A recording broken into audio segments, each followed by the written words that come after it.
San Quentin. A place where America's most feared killers wait for the end of the line. Behind these walls, more than 600 men live under the shadow of execution, in cells barely big enough to stretch their arms. From Charles Manson to Richard Ramirez, the prison's name echoes with infamy. Today we're going deep inside this fortress of death, to uncover the secrets, scandals, and survival stories you've never heard. Before we begin, don't forget to like, subscribe, and hit the notification bell so you never miss these raw, untold prison stories. San Quentin's story begins not with concrete and steel, but with chaos. In the mid-19th century, California was exploding with people. The gold rush had flooded the state with fortune seekers, outlaws, and drifters, and with them came crime. By 1850, the young state had a serious problem. It had no stable prison system. The first attempt at incarceration was laughably fragile. California relied on ships. Yes, actual floating prison hulks, anchored in San Francisco Bay. Convicts were chained below decks on ships like the Wobbin, guarded by hastily hired watchmen who were often corrupt or drunk. Escapes were frequent. Brutality was constant. Politicians quickly realized that if California was going to be taken seriously as a state, it needed a permanent, land-based penitentiary. In 1851, the state legislature authorized the construction of a prison on a rocky stretch of shoreline north of San Francisco Bay. The chosen site, a desolate peninsula jutting into the water, surrounded on three sides by waves. It was isolated, hard to reach, and easy to guard, a perfect cage. Construction began in 1852, using prison labor itself. Ironically, the first group of convicts sentenced to San Quentin were marched out to the site in order to build their own prison. Shackled and supervised by armed guards, they quarried stone, cut timber, and dug the foundations. San Quentin's walls rose from their own suffering, brick by brick. The early years were brutal. There was no professional prison administration. Instead, the facility was leased to private contractors who profited off convict labor. Guards were often thugs, discipline was savage, and conditions were hellish. Whippings, shackles, and dark isolation cells were routine. Some inmates compared it to slavery under another name. By the 1860s, San Quentin had become the backbone of California's penal system. Its population swelled rapidly. The prison housed thieves, murderers, and debtors alike. Executions were carried out by hanging, often in the prison yard where gallows stood as a grim reminder of the state's ultimate power. But San Quentin wasn't just a prison, it was a political symbol. To lawmakers, it represented order in a lawless land. To the public, it was proof that California could bring civilization to its rough frontier. Yet for the inmates inside, it was a dungeon of despair. Whispers of abuse and corruption constantly leaked out. Guards pocketed bribes, food supplies disappeared into black markets, and prisoners were sold out as cheap labor to local businesses. For many convicts, San Quentin wasn't about reform, it was about survival. Still, as decades rolled on, the prison grew. The gallows gave way to a gas chamber.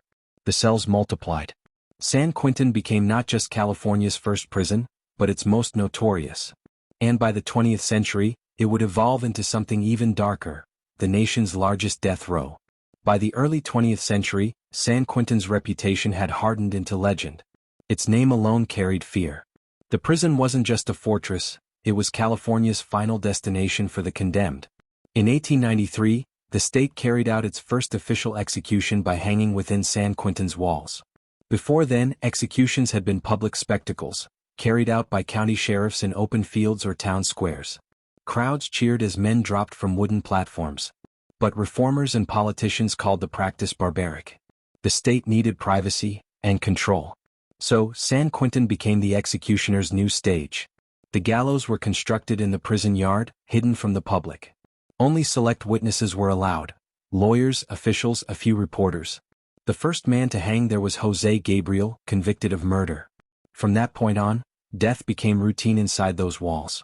But hanging was far from perfect. There were botched executions, ropes snapping, men strangling slowly, bodies jerking for minutes. California sought something more humane, and in 1938, a new symbol of death arrived at San Quentin, the gas chamber. It was built in a small, sealed room of green-tinted metal. 2 chairs were bolted to the floor, side by side. When the cyanide pellets dropped into a vat of sulfuric acid beneath them, a thick cloud of gas rose, invisible but deadly. Witnesses described the faint hiss, the convulsions, the silence that followed. San Quentin's first gas execution was Robert Lee Cannon, who died on December 2, 1938. The press called it scientific justice. But guards, nurses and reporters often left pale and shaken. The condemned sometimes gasped and thrashed for minutes before death. Humane was a lie they told themselves to sleep at night. Over the next decades, San Quentin became synonymous with the death penalty. From 1938 to 1996, 196 men and women were executed in that chamber. Among them were some of the most notorious figures in American crime history. Carol Chessman, known as the Red Light Bandit, who became a global symbol of the anti-death penalty movement. He wasn't convicted of murder but of kidnapping and sexual assault, yet California sentenced him to die. His appeals lasted 12 years and his final phone call to the governor in 1960 came too late. The gas had already started. Barbara Graham, the first woman executed in California's gas chamber, convicted in 1953 for her role in the murder of an elderly widow. Her last words were bitter, "Good people are always so sure they're right." Aaron Mitchell, executed in 1967, became the last person put to death in California before executions were halted for nearly 2 decades. Each name added to San Quentin's legend, and its burden. By the 1970s, California was shifting. The death penalty was suspended nationwide in 1972, when the U.S. Supreme Court ruled in Furman v. Georgia that capital punishment was applied arbitrarily and unfairly. For a brief moment, death row at San Quentin emptied, or so it seemed. But that pause was temporary. In 1976, the court reinstated the death penalty under new guidelines. California followed quickly. By 1978, death row was back in operation, bigger than ever. As new sentences piled up, San Quentin became overcrowded, its cells crammed with men awaiting execution that might never come. The gas chamber reopened, but society had changed. Protests erupted outside the gates every time a death warrant was carried out. Cameras swarmed the road leading into the prison. Inside, inmates called the walk to the chamber the last mile. Guards led the condemned through a narrow corridor lined with steel doors. The sound of boots on concrete echoed like a drumbeat. Some prayed. Some cursed. Some refused to speak at all. Executions were carried out at midnight. The witnesses watched through thick glass. A switch was flipped. The pellets dropped. And then, silence. By the late 1990s, the method shifted once again, from gas to lethal injection following court rulings that declared the gas chamber cruel and unusual punishment. But controversy followed immediately. The first lethal injection at San Quentin was Thomas Thompson, executed in 1998. Medical experts soon argued that California's 3-drug protocol risked extreme pain if improperly administered. Inmates were often left paralyzed but conscious, unable to breathe or scream. That debate exploded in 2006, when a federal judge halted all executions, ruling that California's lethal injection system was unconstitutional. The state's death row froze in time, hundreds of inmates living in limbo, sentenced to die but never knowing when or how. As of today, more than 600 prisoners remain on death row at San Quentin, the largest in America. Some have waited decades. Some have died of natural causes. And the gas chamber still stands silent, sealed, a relic of another era, but a reminder of what the state once called justice. San Quentin's death row has become a paradox, a place built for executions that rarely happen, where life is defined by waiting for death. Death row at San Quentin isn't just a place. It's a world suspended in time, a sealed-off ecosystem where hundreds of men live under a sentence that may never be carried out, but can never be escaped. The row sits inside the East Block, a massive concrete structure facing the bay. Its narrow tiers rise 6 stories high, lined with stacked cages of steel and despair. Each cell measures about 4 by 10 feet, roughly the size of a small bathroom. Inside, an inmate has a bunk, a toilet, a sink and a narrow slit of window that barely catches light. Here men live 23 hours a day locked in, surrounded by layers of bars.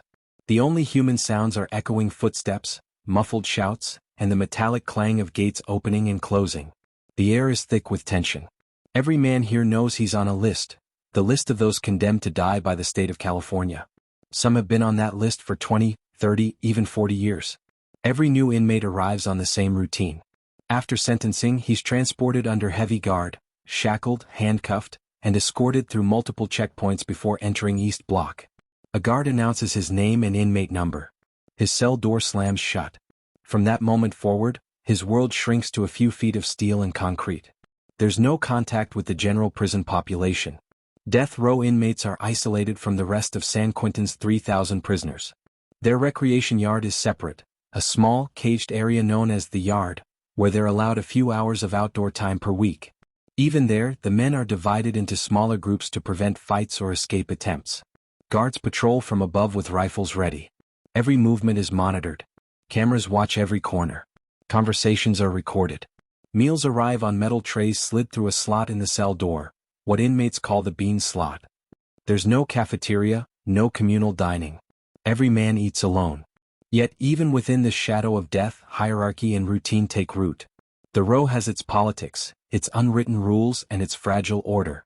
Some men spend their days reading law books, filing appeals, or writing letters to reporters, lawyers, or family members who still visit from the outside world. Others withdraw completely, staring at the ceiling for hours, lost in thoughts of the crimes that brought them here, or the lives they destroyed. Violence is rare but not absent. In 2001, a death row inmate named Manuel Babbitt, a Vietnam veteran, was executed after years of appeals. But inside East Block, long before his execution, fights broke out between racial groups and rival gang members. Even under maximum control, human conflict finds a way. For those who can't cope, madness lurks close. Psychiatric experts who've studied San Quentin describe death row syndrome, a psychological state caused by prolonged isolation and the uncertainty of execution.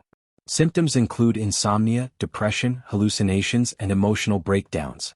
Dr. Stuart Gracian, a Harvard psychiatrist who has examined solitary confinement nationwide, once said, "Prolonged isolation can cause a person to lose their sense of self. They begin to unravel." Inmates describe the endless sameness as torture. You wake up and it's the same sound, same smell, same faces, same fear. Days blend together. You start counting not by days but by executions. Despite the despair, life on death row has its strange rhythms. Inmates call out to each other through vents, a crude form of communication known as fishing. They tie notes or small items to lines of string, sliding them across the corridor under the doors. A single piece of candy, a photo, or a handwritten poem can travel from one end of the tier to another like a message in a bottle. Books, radio, and television are limited but cherished. The San Quentin Library circulates old paperbacks. Some inmates take correspondence courses. Others join the San Quentin News, the prison's award-winning newspaper written entirely by inmates, a rare outlet of voice and hope in a place built for silence. Over the years, journalists and documentary crews have been granted rare glimpses into death row. What they find is often contradictory, moments of humanity amidst unending punishment.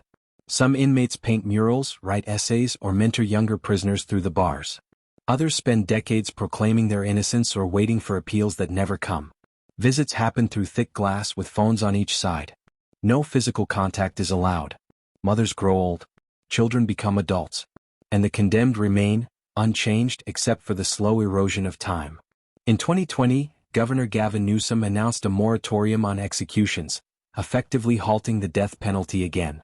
No one at San Quentin has been executed since 2006, but the death row remains full.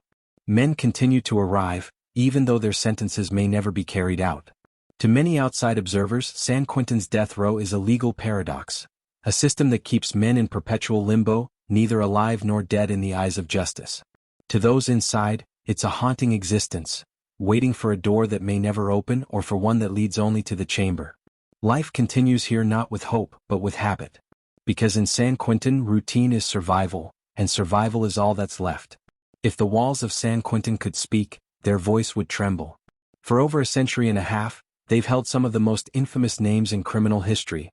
Men whose stories shocked the nation, whose eyes told of madness, and whose crimes left entire communities terrified. But perhaps no inmate symbolizes the darkness of San Quentin more than Richard Ramirez, the Night Stalker. The Night Stalker. Ramirez arrived at San Quentin in 1989, sentenced to die for 13 murders, 5 attempted murders, and 11 sexual assaults committed across California. His crimes were pure terror, random, sadistic, ritualistic. He crept into homes at night, sometimes killing entire families, leaving satanic symbols behind. When he was finally captured after a citywide manhunt, crowds nearly tore him apart in the street. But even in custody, Ramirez showed no remorse. At his trial, he lifted his hand, flashed a pentagram drawn on his palm, and said, "Hail Satan." At San Quentin, he became inmate C92275, just another number in the system, yet his presence cast a long shadow over death row. Guards described him as quiet, withdrawn, and strangely polite. Other inmates viewed him with a mix of fascination and fear. He spent 23 years on death row, appealing his conviction again and again. But his body failed before the state could carry out his sentence. Ramirez died in 2013 of complications from B-cell lymphoma, still awaiting execution. He was 53. In the end, the man who brought terror to California took his last breath behind the walls that once promised to deliver justice. Charles Manson. Then there was Charles Manson, the cult leader whose name became synonymous with evil. Manson never sat on death row, but his presence in San Quentin was legendary. After orchestrating the 1969 Tate LaBianca murders in Los Angeles, crimes that left 7 people brutally slain, including actress Sharon Tate, Manson and his family were sentenced to death in 1971. But before the state could execute him, the California Supreme Court abolished the death penalty in 1972, converting all existing death sentences to life imprisonment. Manson would spend much of his life between San Quentin, Folsom, and Corcoran prisons. Whenever he returned to San Quentin, rumors spread like wildfire. Inmates whispered that he could control people with a glance, that his stare could freeze you where you stood. Guards recalled that he was manipulative but eerily calm, always seeking attention, always performing. Once he told a reporter, "I'm nobody. I'm a tramp, a hobo, a boxcar, and a jug of wine, and a straight razor if you get too close to me." To the world he was the face of madness. Inside San Quentin he was a reminder that evil can be both charismatic and utterly insane. Sirhan. Another name etched into San Quentin's history is Sirhan Bishara Sirhan, the man who assassinated Senator Robert F. Kennedy in 1968. Born in Jerusalem, Sirhan came to California as an immigrant before his obsession with Middle Eastern politics turned lethal. On June 5, 1968, inside Los Angeles's Ambassador Hotel, he fired multiple shots at Kennedy moments after the senator declared victory in the Democratic primary. Sirhan was captured at the scene, revolver still in hand. He was sentenced to death in 1969, and sent to San Quentin's death row. But, like Manson, his sentence was commuted to life in prison when California briefly outlawed capital punishment in 1972. Sirhan spent years in the same compound as some of the most dangerous men in America. He became known for his quiet demeanor and devotion to prayer and reading. Even decades later, he remains one of the most controversial figures in the state's prison system.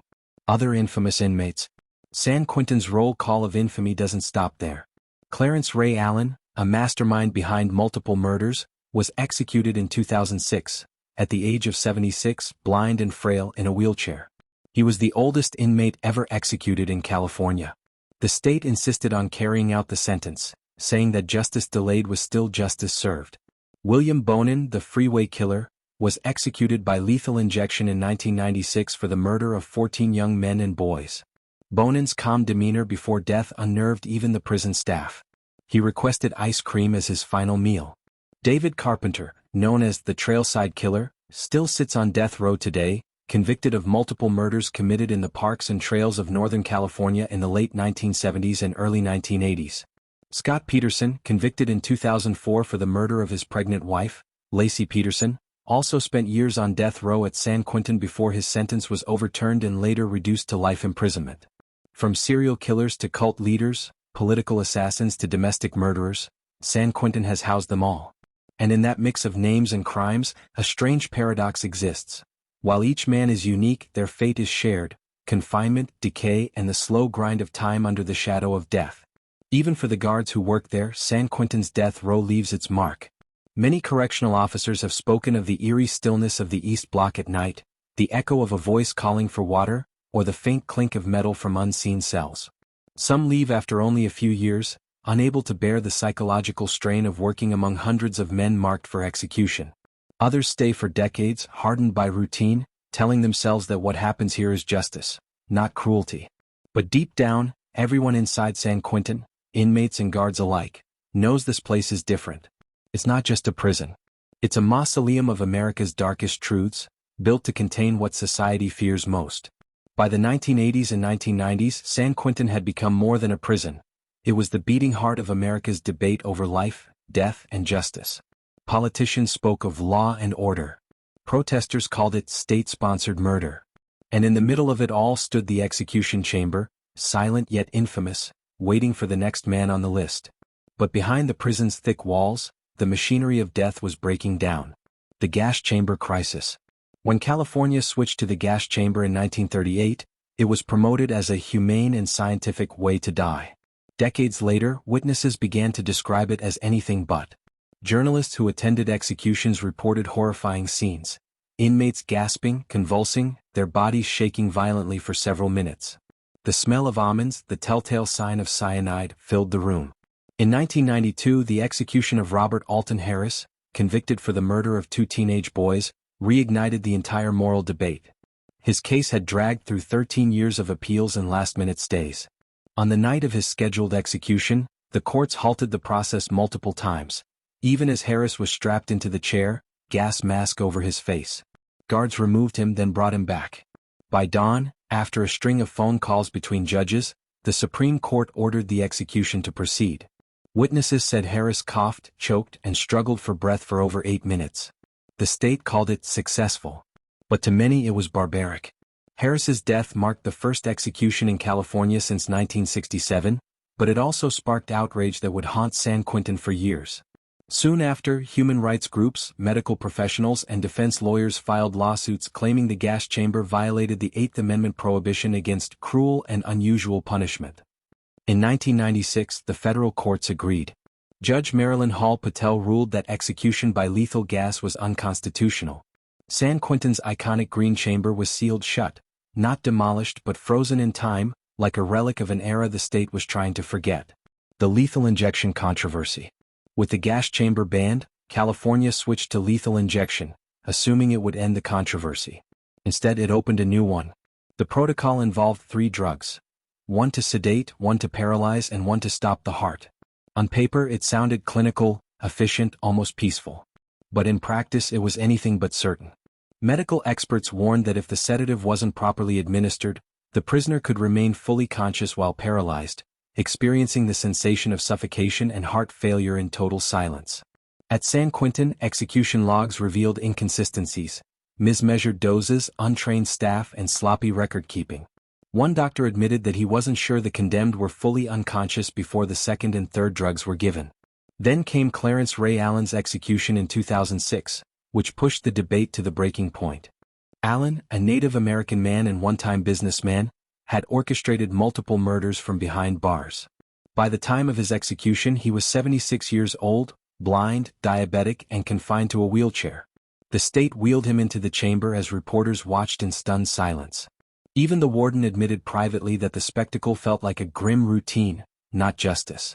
After Allen's death, U.S. District Judge Jeremy Fogel launched a full investigation into California's lethal injection procedures. What he found shocked the nation. The chamber lighting was poor. The staff had no formal medical training. Record-keeping was inconsistent. The injection team sometimes couldn't locate a vein, forcing multiple needle insertions. In December 2006, Judge Fogel ruled that California's method of execution violated the Constitution. All executions at San Quentin were halted indefinitely.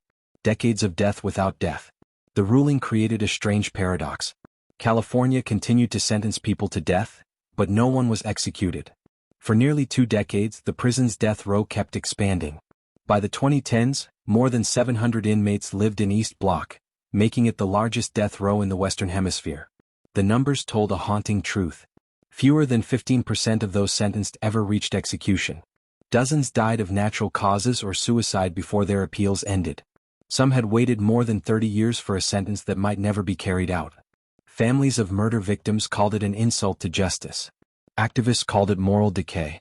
And San Quentin became the ground zero of America's death penalty dilemma. A state that wanted to execute but couldn't, and a prison that symbolized both justice and failure. The 2006 federal shutdown. Judge Fogel's 2006 ruling didn't just stop executions. It sparked a statewide reckoning. For the first time, the public saw the inside of San Quentin's death chamber in official photos released by the court. The stainless steel gurney, the green walls, the 4 tubes taped to the floor. What was once hidden behind secrecy was now in the headlines. State officials scrambled to design a new execution protocol, but every attempt ran into new lawsuits, public protests, and political hesitation. The chamber was renovated in 2010 at a cost of nearly $900,000, but no executions took place there. By 2019, Governor Gavin Newsom announced an official moratorium on the death penalty, calling it a failure beyond repair. He ordered the closure of the execution chamber at San Quentin and suspended all death warrants. The once feared gas chamber, that iconic green relic, was officially dismantled. The metal chairs were removed. The doors were welded shut. For the first time in over 150 years, San Quentin stood without a means to kill. A symbol of America's conflict. San Quentin became something larger than itself, a mirror reflecting America's own contradictions. A prison built in 1852 to represent order had become the embodiment of indecision.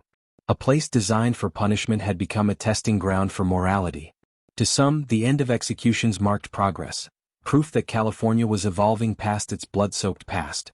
To others, it felt like betrayal, a promise of justice unfulfilled for victims and their families. Either way, the result was clear. San Quentin's death row was no longer a place of execution, but a monument to a system caught between two eras. The old America that believed in the rope and gas, and the new one that questions if any government should hold the power to kill. For more than a century, San Quentin symbolized punishment, a cold place where hope went to die. But in recent years, something unexpected began to stir behind its massive concrete walls. Transformation. It started quietly, small groups of inmates gathering in classrooms, workshops, and chapel spaces. Programs once dismissed as soft began taking root in one of the hardest prisons in America. Education, art, journalism, even podcasting, all in a place still haunted by the ghosts of its past.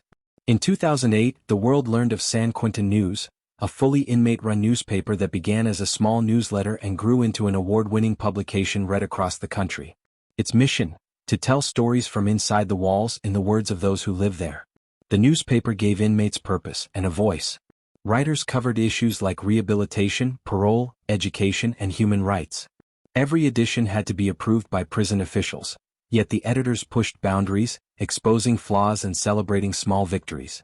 Then came Ear Hustle, a podcast born inside San Quentin in 2017, co-created by inmate Earlyn Woods and artist Nigel Poor.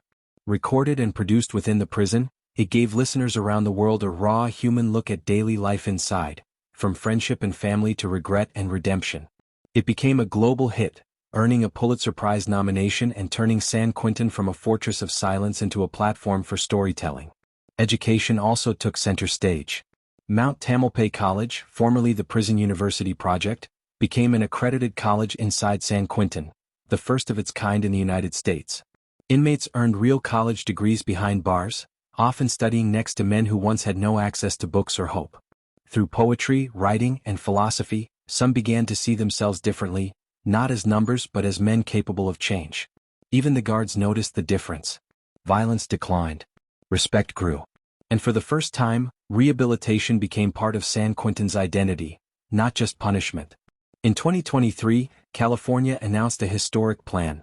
San Quentin State Prison would be transformed into the San Quentin Rehabilitation Center. The goal was radical: to shift focus from retribution to reform.